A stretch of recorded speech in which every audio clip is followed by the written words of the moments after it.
লিখা আছে 1 2 সংখ্যাবোৰ লিখা আছে হ্যাঁ সংখ্যাবোৰ লিখা আছে আৰু এইফালে কি আছে এজন লৰাৰ ছবি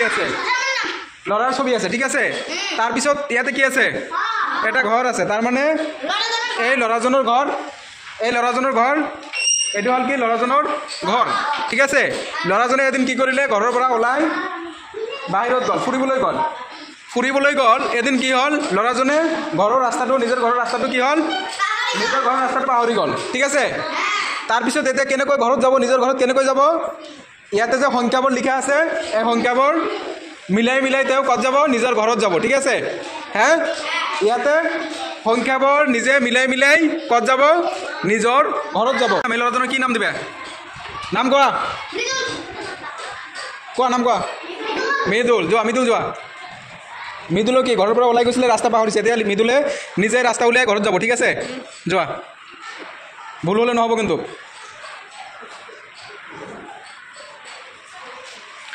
সোনকালে কৰিব লাগিব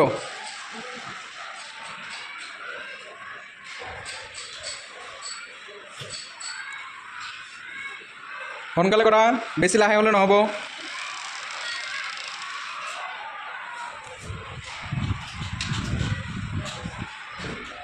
হোৱা নাই না হল ঠিক আছে হৈ আছে লিখা সোনকালে কৰা এনেকুৱা নললে নহ'ব ইয়াৰ পৰা যাব লাগিব হা এইফালে যাব লাগিব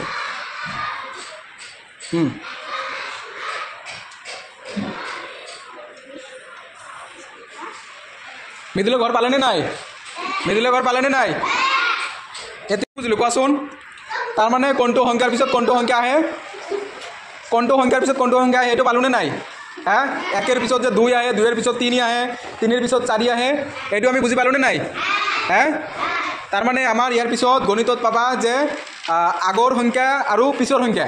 ইয়াতে যিকোনো এটা সংখ্যা কিতাপত লিখা আছে তাৰ পিছৰ সংখ্যা লিখিব লাগিব আৰু আগৰ সংখ্যা লিখিব লাগিব আমি এতিয়া গম পালোনে নাই কোনটো সংখ্যাৰ পিছত কোনটো সংখ্যা আহে ঠিক আছে হা